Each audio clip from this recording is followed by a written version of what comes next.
أعوذ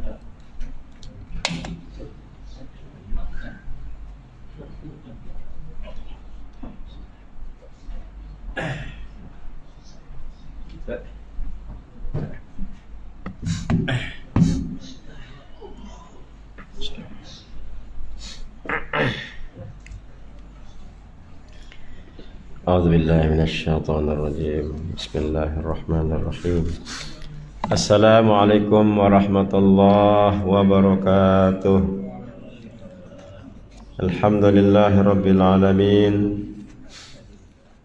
وبه نستعين في أمور الدنيا والدين، نحمده ونستعينه ونستهديه ونستغفره ونتوب إليه، ونعوذ بالله من شرور أنفسنا ومن سيئات أعمالنا.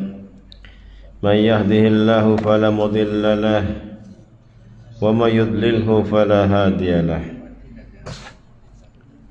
الصلاة والسلام على رسول الله سيدنا وحبيبنا وشفيعنا وذخرنا ومولانا محمد ابن عبد الله وعلى آله وصحبه ومن والاه.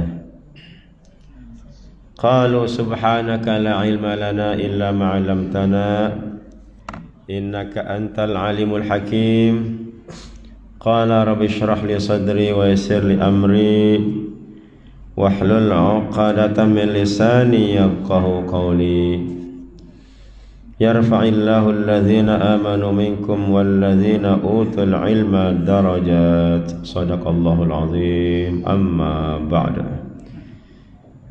Yang kita muliakan Datuk Seri Panglima Dr. Haji Hasbullah Haji Muhammad Taha, penasihat kita, semoga beliau senantiasa dikurniakan kesehatan, kesejahteraan, dan begitulah pula semoga kita semua para jamaah sentiasa diberikan taufik, hidayah, tentunya juga dengan kesehatan yang memadai, mencukupi untuk kita terus menabur bakti, beribadah, berdakwah di bumi Allah Subhanahu wa taala ini.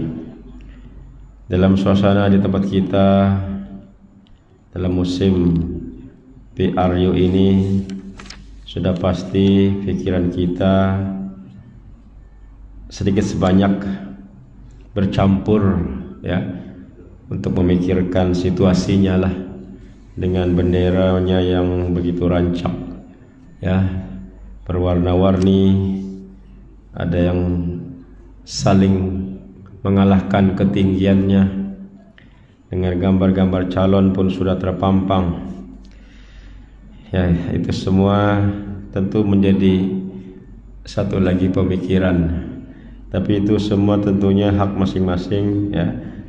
Kita tidak perlu campurlah pikiran kita yang ketika berada di masjid ini. Insyaallah tuan-tuan dengan bijaksananya dapat menunaikan tanggung jawab nanti. Walhal kita pun apapun pilihan kita, kita berdoa semoga hasilnya ya, kita mendapatkan pemimpin-pemimpin yang adil, yang jujur, yang amanah, yang benar-benar ikhlas memajukan bangsa dan negara ini.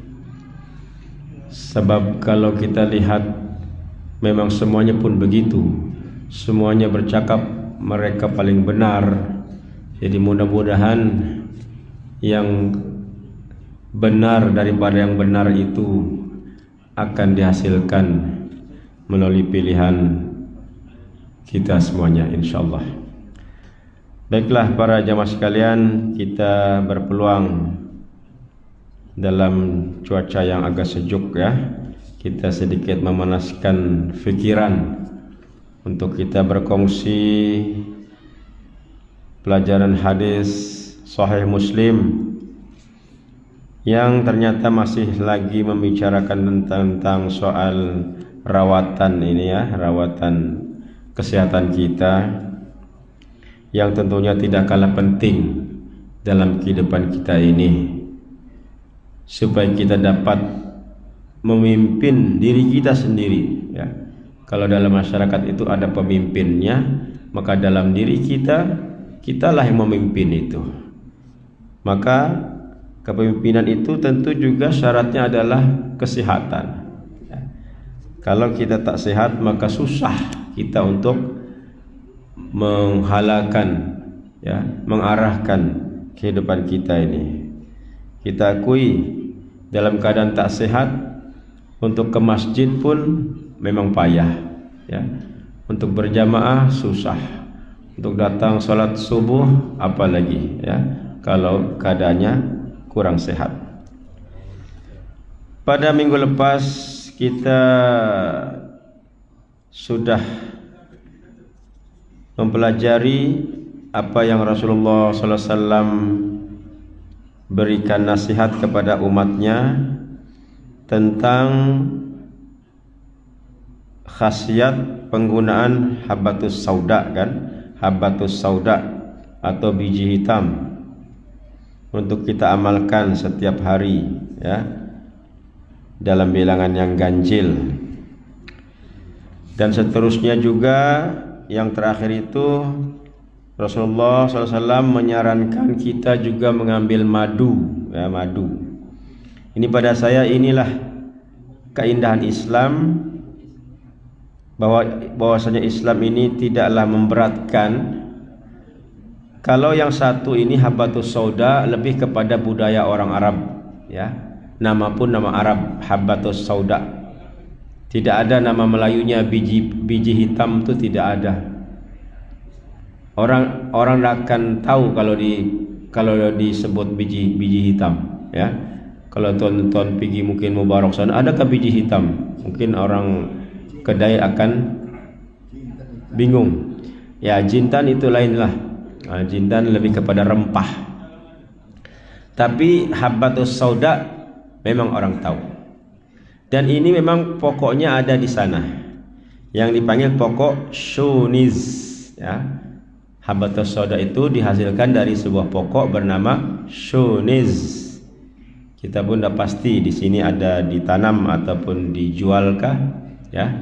Itulah tidak dianggap sebagai tempat ataupun makanannya orang kita di sini.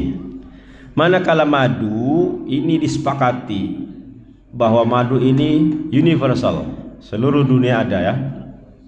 Lebah ini, masya Allah, Allah Maha berkuasa, Allah Maha bijaksana, Allah Maha adil. Allah ciptakan lebah untuk hidup di mana-mana bumi, sehingga madu pun terhasil dalam bentuk yang bermacam-macam. Ya, kalau di Arab, lebah Arab menghasilkan madu Arab lah. Ya, kita dengar ada madu Yaman, kan, dan dengan warna yang, ya, begitulah, ada warna hitam, warna merah. Di tempat kita, apalagi yang memiliki hutan. Kalau yang negaranya banyak hutan, itu sudah pasti banyaknya madu, ya. Karena madu memang tinggalnya di pokok. Dan madu ini sekarang ini alhamdulillah sudah juga dijadikan mudah oleh Allah. Kalau dulu mungkin kita hanya taunya madu liar, ya, madu liar, madu hutan, yang mana proses pengambilannya memang membahayakan. Untuk mendapatkan madu itu hanya orang yang pakar sajalah, ya. Kalau tidak, nanti madu dapat tapi muka benjol-benjol, itu kan biasanya itu. Kasian itu. Bukan senang dapat madu itu. Bukan ada sarang madu terus tinggal diambil saja. Tidak, susah. Makanya harga madu mahal. Itu yang 100% original, ya. Pure itu, original. Tapi kebelakangan saya pun tidak pasti siapa yang menemukan lah. Ada pula madu jenis kelulut, kan, yang lebahnya kecil-kecil saja, dia di dalam batang pokok yang besar itu dia ada lubang sana. Dia tidak punya sarang di luar, tapi di dalam. Dan cantiknya dia boleh dipindahkan, dipotongnya kayu itu, dipindahkan di mana-mana tempat, dijadikanlah ternak, diternakkan, seolah-olah diternak, tapi itu tidak diternak sebenarnya.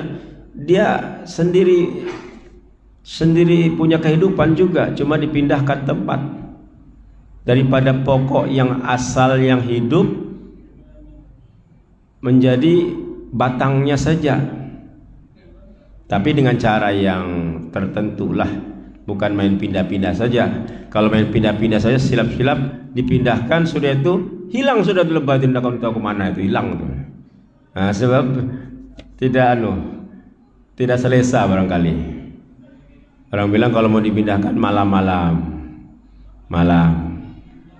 Itu pun kita dengar tuh, kalau tonton mau piara, ada jual juga tuh, jual kelulut yang dengan kayunya itu, dengan rumahnya sekali, dalam harga 200-300 kah? Ya, ada itu kalau tonton mau jadi piara lah di rumah, di belakang rumah. Ya. Dan itu tidak menyengat, senang saja, tidak menyengat. Madunya pun dia kecil-kecil saja, macam bola-bola itu, disedutlah ya, ataupun terus saja pakai tangan pun boleh.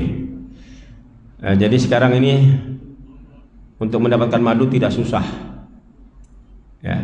Tapi jangan pula kita merasa senang sangat lalu kita membelinya yang palsu pula ya. Jadi ini yang hati-hatilah, sebab memang orang-orang yang mencari keuntungan ini dengan cara yang salah ya, itu masih banyak. Jadi pada saya madu ini memang Allah, seolah-olah Allah jadikan sebagai obat seluruh umat, seluruh manusia. Kalau orang Arab panggil asal, madu, orang kita panggil madu, orang putih panggil honey, kan begitu, dengan bahasa yang berbeza-beza ya. Dan apa yang disabdakan oleh Rasulullah SAW di sini, bahwa madu itu adalah asalnya obat untuk sakit perut. Tuan-tuan sudah buktikan belum ya? Boleh buktikanlah, buat testimoni sendirilah.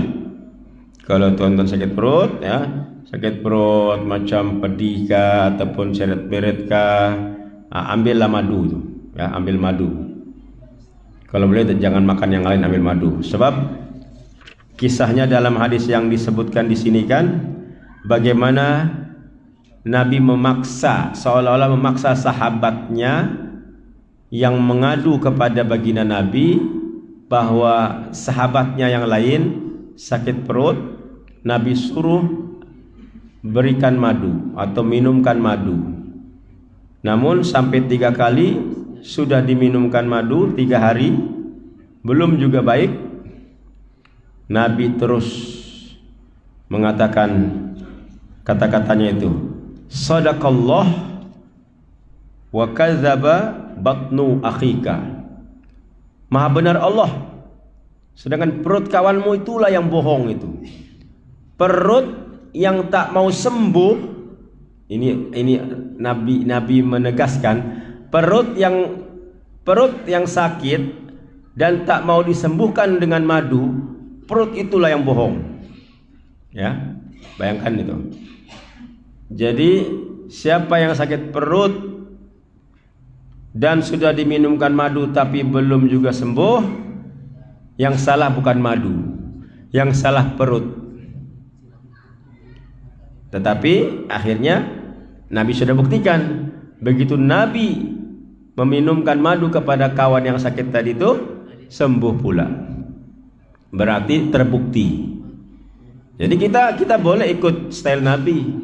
Kalau kita masih sakit juga dengan walaupun sudah ambil madu masih sakit perut, kita boleh kata kepada perut kita ini, perut, kau ini pembohong, Saya sudah bagi madu, Allah Maha benar.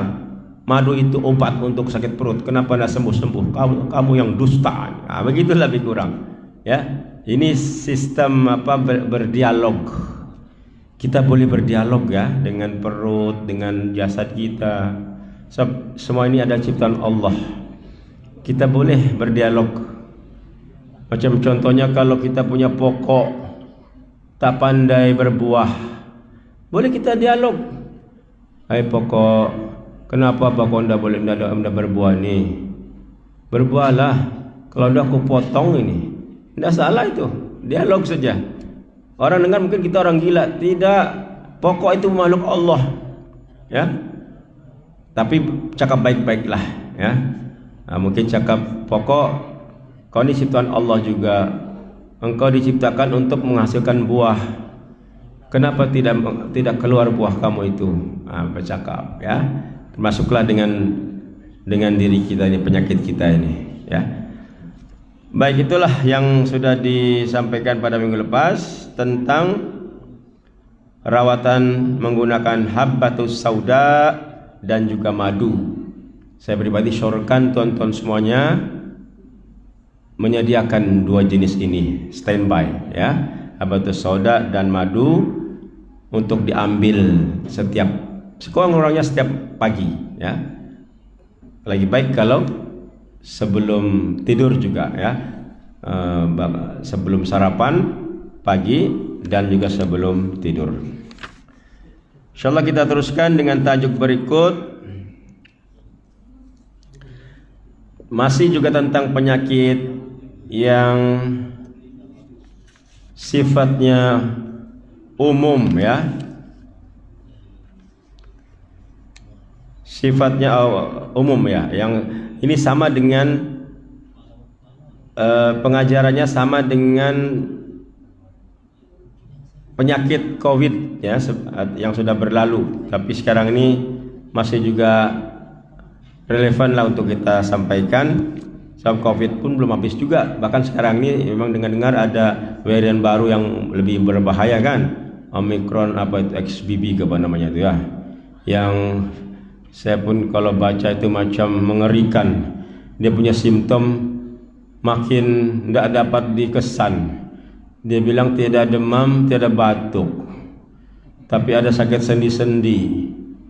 Jadi dia terus menyerang ke paru-paru. Kalau kita dengar begini macam susah lah mau hidup kalau begini nih ya.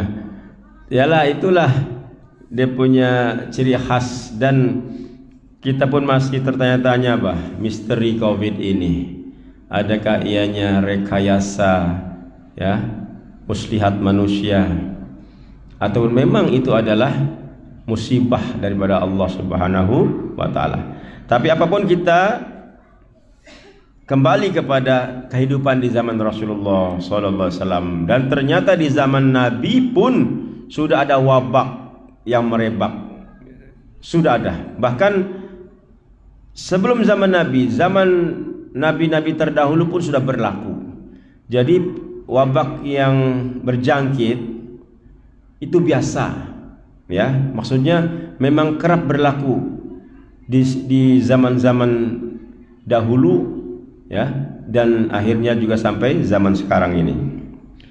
Tentang ta'un ya, tentang ta'un ini.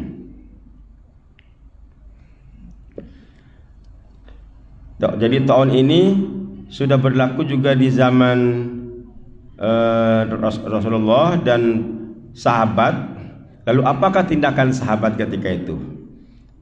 Dan ternyata apa yang dinasihatkan oleh Nabi kita Muhammad SAW diikuti oleh WHO, oleh pakar-pakar kesehatan zaman ini. Bayangkan 1400 tahun yang lalu ya, hukum ini sudah diamalkan oleh Rasulullah, digunakan pakai oleh pakar kesehatan zaman sekarang. Mari kita sama-sama semak hadisnya. An Amir ibni Sa'ad ibni Abi Waqqas an abihi annahu sami'ahu yas'alu Usamah bin Zaid, Madza sami'ta min Rasulillah sallallahu alaihi wasallam fit ta'un. Faqala Usamah, qala Rasulullah sallallahu alaihi wasallam, at-ta'un rijzun aw azabun ursila ala bani Israil aw ala man kana qablakum fa idza sami'tum bihi bi ardin fala taqdamu alaihi wa idza waqa'a bi ardin wa antum biha fala takhruju firaran minhu. Wa qala Abu Nadr la yukhrijukum illa firarum minhu. Ya, hadisnya agak panjang ya. Daripada Amir bin Sa'ad bin Abi Waqqas, daripada ayahnya, sesungguhnya dia mendengar ayahnya bertanya kepada Usamah bin Zaid, apa yang engkau dengar daripada Rasulullah SAW tentang ta'un? Usamah menjawab, Rasulullah SAW bersabda, ta'un adalah bencana atau azab yang Allah timpakan kepada Bani Israel atau orang-orang sebelum kalian. Jika kalian mendengar di suatu daerah terkena penyakit itu, maka jangan mendatanginya. Jika penyakit itu menimpa daerahmu, maka jangan keluar meninggalkan daerah itu. Hadis riwayat Imam Muslim. Baik, pertama perlu dijelaskan apa itu ta'un.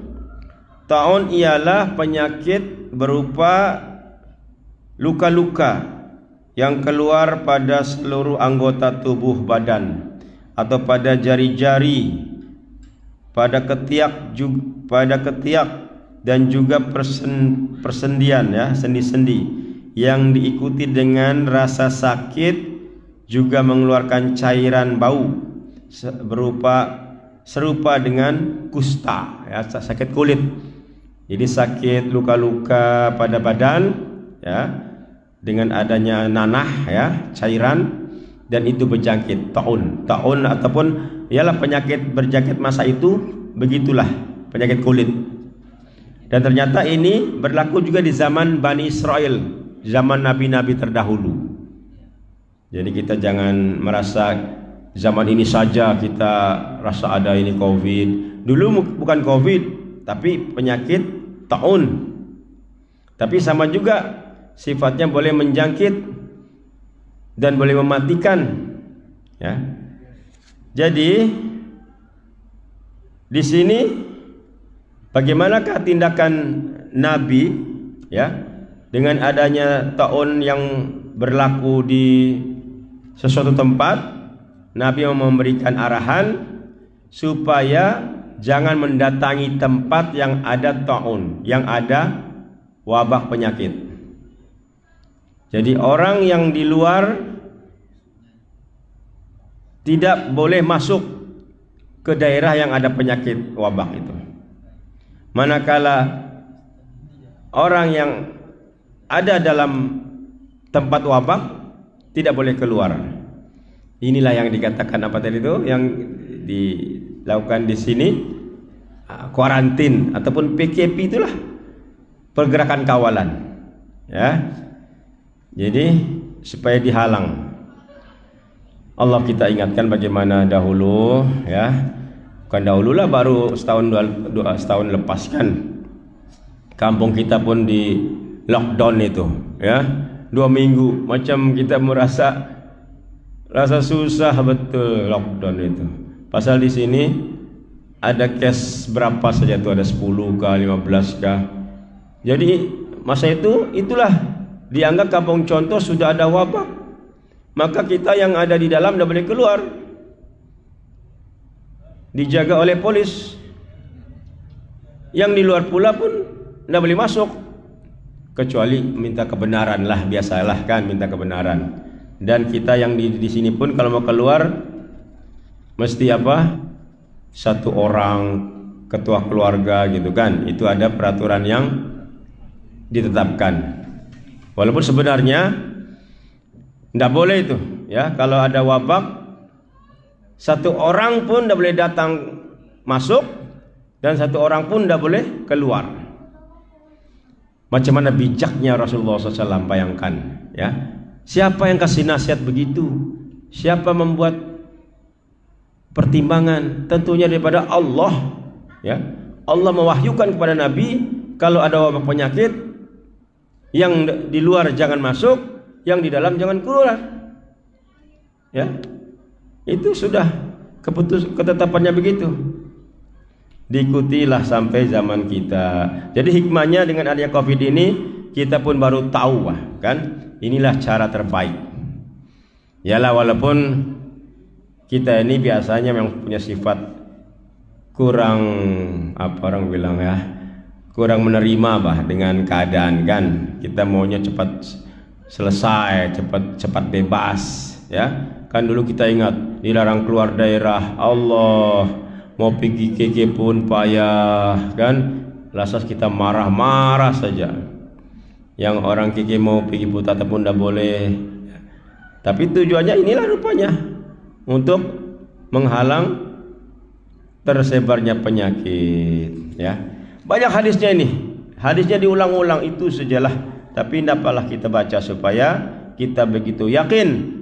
Jadi nanti tidak tahulah tahun ini kah, tahun depan atau 10 tahun lagi kah, kalau kita masih ada lagi, kalau ada wabah penyakit, dengan kesadaranlah, tanpa arahan pihak kerajaan pun, sepatutnya kita dengan kesadaran ikut sunnah Nabi, ya. Kalau di sana ada penyakit, kita jangan datang, gitulah, ya. Dan yang di dalam pun jangan keluar. Termasuklah yang kuarantin itu kan, dengan dulu kan ada gelang, patutnya jangan keluar. Ini ada juga yang degil, ada dia pakai gelang tapi dia pergi kedai minum, orang pun lari ketakutan, ya. Itulah cerita masa awal-awal ada COVID itu. Oke, hadis seterusnya kita baca artinya. Dari Usama bin Zaid, dia berkata, Rasulullah SAW bersabda, ta'un adalah tanda bencana yang Allah timpakan kepada sebagian hambanya. Jika kalian mendengarnya, maka jangan memasukinya, dan jika menimpa kalian, maka jangan lari daripadanya. Jadi message-nya satu lagi, ta'un ataupun wabak yang berjangkit ini adalah bencana daripada Allah. Bencana. Jadi lebih kepada, kalau dipanggil bencana ini lebih kepada peringatan, ya. Dia ujian juga, tapi lebih kepada peringatan. Setiap bencana dia adalah ujian, tapi tidak setiap ujian adalah bencana, ya. Kalau ujian saja itu kita boleh tanggunglah, maksudnya kita boleh melaluinya, ya, dengan ikhlas, dengan tenang. Tapi kalau bencana memang kita ada sedikit menderita, ya, ada penderitaan. Jadi ya kita akuilah, COVID-19 ini kan begitu menyebabkan penderitaan, bukan hanya pada tubuh badan, bukan hanya pada nyawa, semua ekonomi terutamanya, ya. Ekonomi banyak yang hancur, kan? Syarikat hancur, restoran-restoran pun ada yang daripada COVID, restoran itu sampai sekarang belum boleh naik lagi, ya. Dulu restoran itu ramai pelanggan, begitu ada COVID, ada peraturan tidak boleh makan di tempat, mesti tapau saja, kemudian mesti penjarakan, tidak boleh banyak orang, apa semua itu. Sehingga pelanggan pun sikit-sikit lari. Tapi sekarang sudah normal pun pelanggan tu tidak datang balik. Kesian, pelanggan lama tu susah mau datang balik, ya, akibat daripada COVID, ya. Inilah yang disebut sebagai bencana. Ya, ini boleh jadilah pemilik restoran itu kena bermuhasabah. Ada juga yang sudah pulih, ya. Ada yang sudah pulih pun ada. Tapi yang belum pulih itu kesian, pekerjanya sudah berhenti banyak, kan. Dulu kita nampak pelanggan itu ramai, penuh, sekarang kosong. Dulu dia punya display itu kan macam-macam lauk, sekarang kurang, ya. Sejak berlakunya COVID. Jadi naudzubillah, ya, kalau berlaku lagi penyakit yang berjangkit ini itu adalah bencana ataupun azab kepada manusia itu. Seterusnya hadis berikut daripada Usama juga, dia berkata Rasulullah SAW bersabda, sesungguhnya ta'un adalah bencana yang telah Allah timpakan kepada orang-orang sebelum kalian atau kepada Bani Israel. Bani Israel saya disebut ini kan, memang Bani Israel ini sebenarnya dari dahulu pun bangsa yang selalu mendapatkan azab, ya. Tapi Bani Israel juga yang selalu diberikan peluang lagi. Sudah diberikan azab, diberi peluang lagi. Nah, akhirnya jadi pengajaran untuk kita bahwa ta'un pernah berlaku di zaman ataupun kepada Bani Israel. Maka jika berlaku juga di zaman kita, ya, kata Nabi, jangan keluar daripadanya, melarikan diri. Nah, jadi mungkin kita kan anggap, oh di sini ada penyakit berjangkit, aku mau keluar cepat-cepat. Nah, anggapannya begitu, padahal salah. Sebab kalau kita keluar, mungkin kita sudah ada penyakit itu, ya, sudah ada mungkin, tapi belum begitu menjadi. Kalau kita keluar, akhirnya kita menjadi penyakit itu di luar sana, maka tersebarlah di luar pula, akhirnya menjadi daerah yang lebih besar lagi yang berlakunya penyakit tersebut, ya. Dan jika ada di suatu daerah, maka janganlah kalian masuk ke sana. Banyak lagi hadis-hadisnya, ya, yang seumpama itu. Cuma inilah satu lagi kita kongsikanlah, sebab sudah cukup rasanya kalau mengenai nasihat Rasulullah tadi itu. Nah, sekarang ini tentang bagaimana Sayyidina Umar ini. Mananya ini sudah bukan di zaman Rasulullah ini, di zaman Khalifah Umar, ya, Umar, ya. Ternyata Umar sendiri pun tidak begitu pasti. Bayangkan Umar ini kan sahabat yang tidak jauh dengan Rasulullah sebenarnya, tapi dalam soal penyakit ta'un atau penyakit yang merebak ini, Umar tak pasti macam mana cara dia. Oke, mari kita semak ini ceritanya nih, agak panjang hadisnya nih. Daripada Abdullah bin Abbas, sesungguhnya Umar bin Khattab keluar menuju Syam. Umar bin Khattab keluar menuju Syam itu bermakna ramai-ramai lah, bukan dia sendiri. Ketika baru sampai di Sargha itu daerah tepi Syam, ya, mananya belum sampai Syam lah. Dia bertemu dengan penduduk Ajnad, penduduk Syam yang ada di luar, yang keluar, yang ada yang di apanya, yang sudah keluarlah. Ajnad ini adalah dekat dengan Palestina. Orang Ajnad ini memaklumkan bahwa di Syam itu tengah berlakunya wabak penyakit atau ta'un. Ibnu Abbas berkata, Umar berkata, panggillah orang muhajirin. Umar mau minta pendapat, panggil muhajirin yang orang lama, muhajirin yang orang lama. Maka bermusyawaratlah muhajirin orang lama ini dengan Umar untuk mengkabarkan apa mau dibuat dengan adanya penyakit ta'un. Ternyata orang-orang muhajirin pun berbeza pendapat. Yang satu bilang masuk saja ke Syam, yang satu lagi jangan masuk. Orang muhajirin ini tidak ada sepakat, ya. Umar tidak puas hati.